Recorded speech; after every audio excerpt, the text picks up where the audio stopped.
Hampton, Leadership Institute 18, my video summary on the ACTE conference in Nashville, Tennessee, the first week of December 2017. I was very excited to go to this conference for numerous reasons. Number one, I had never been to Nashville, and number two, I was extremely excited about attending the largest technology conference in the nation for technology education teachers in grades K through 16.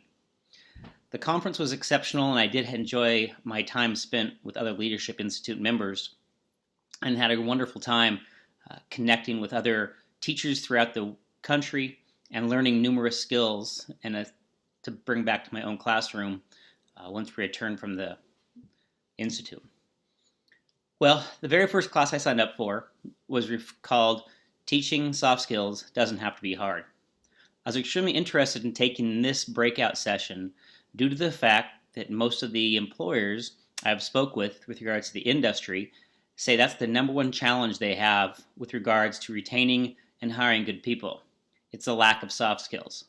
The soft skills they referred to were showing up for work on time, staying off your digital devices, making sure you do an honest day's work for an honest day's pay. It's hard to believe we actually have to have a breakout session that talks about how we need to train our students to meet these objectives. For me, it was just something my father instilled with me, that you just get up, you go to work, and you come home, and that's what you do. You don't complain about it. Well, apparently in the industry, that's the anomaly. So the first breakout session I went to on Thursday was hosted by a young individual who did a fairly good job of explaining the 8 essential skills that are needed to be successful in today's industrial trades. Most of these skills were very common knowledge: showing up for work on time, staying off your digital devices, as I said, communicating with their peers, working well with others. In essence, as he was speaking, I kind of thought of my wife's kindergarten classroom. She teaches these same skill sets to her 5- and 6-year-olds on a daily basis. And now as educators, in both secondary and post-secondary, we have to readdress these skills. I found that rather ironic. For the most part, the clinic and the breakout was very well attended. It was a full house, standing room only.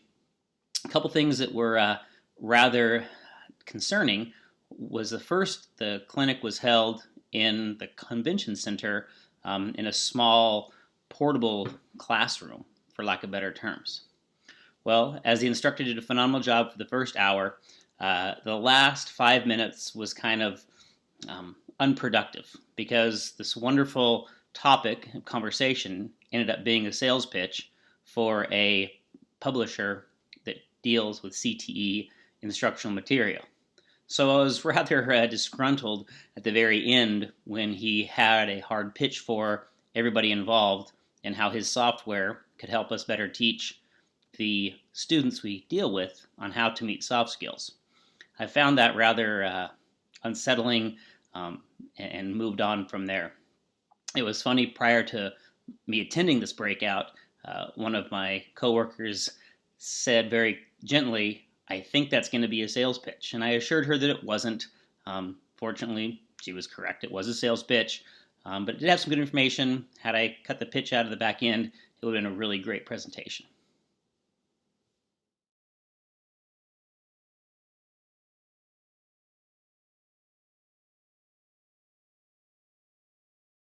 With a productive day on Thursday, I was extremely excited about attending more breakout sessions and workshops on Friday.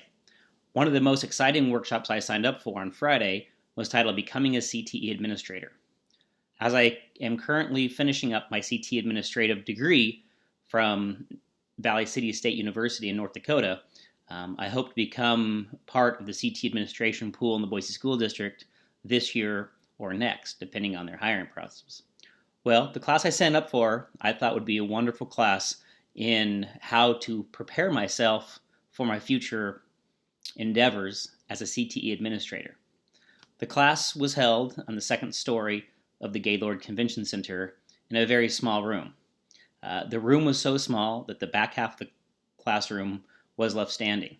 We've managed to fit about 50 people into about 25 seats.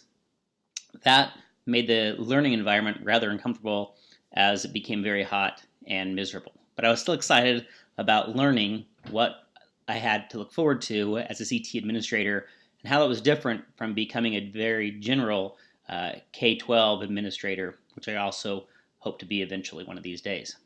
Well, as the class went on, there were some very good points about what we as CTE administrators need to look for. Talked about hiring principles, talked a little bit about Perkins, how to acquire funds, talked about how to train and retain great teachers that were CTE. We also talked about the attrition rate in the CTE field and how many schools aren't doing an adequate job of preparing pre-service educators to become CTE administrators or teachers. All these points I greatly agreed on. The presentation itself was rather dry. It was taught by a retired CTE administrator from the East Coast. The clinic went for about an hour, and I'll be darned if it wasn't another sales pitch. Yep, 2 sales pitches in one workshop. I can't imagine. What is my luck? Anyway, the class was wonderful. It had some really great points the first few minutes, but then you could really start to see where the pitch came from the publishing side on which these individuals who were presenting worked for. They talked about how great their book was, and everything that we could learn was in the book, and they gave us a coupon for purchasing the book in the bookstore that was downstairs by registration table. So all in all, it was a good class. However, I still was not impressed with the pitch. It seemed like I was burned 2 days in a row, Thursday and Friday, by people who were pitching products instead of pitching ideas and ways in which I could become a better CTE administrator. So the question keeps coming up in our Leadership Institute circles: is ACTE a good conference for us to attend as pre-service or as CTE administrators? I did get some great things from the ACTE conference. The biggest part that I took away was having time to collaborate and enjoy my other Leadership Institute members. That was probably the biggest takeaway. There were some good classes. I did enjoy going to the convention center and seeing all of the latest whiz-bang products and trends, which was great to see. Overall, I would say the classes that I went to, if they weren't geared towards a sales pitch, they were really well attended and they were very meaningful. For example, I did also go to a using social media in the classroom and using social media to promote a CTE program. That was an outstanding workshop. It wasn't one we were required to go to, but I attended because I do have a passion for social media, and I think it's a great tool to utilize in our classrooms and our buildings. So that one was very, very well presented by an adjunct from BYU, and she did a great job instilling her ideas and her passion for social media. So I really did enjoy that. I did not enjoy the sales pitches, so that was the kind of the part that rubbed me the wrong way, for lack of better terms. But overall, I think there are probably better conferences that we can go to as a Leadership Institute that will be much more beneficial to the overall success of our operation. Well, thank you for spending the few minutes with me, and I hope you have a happy holidays and a happy new year. Thanks, and see you later.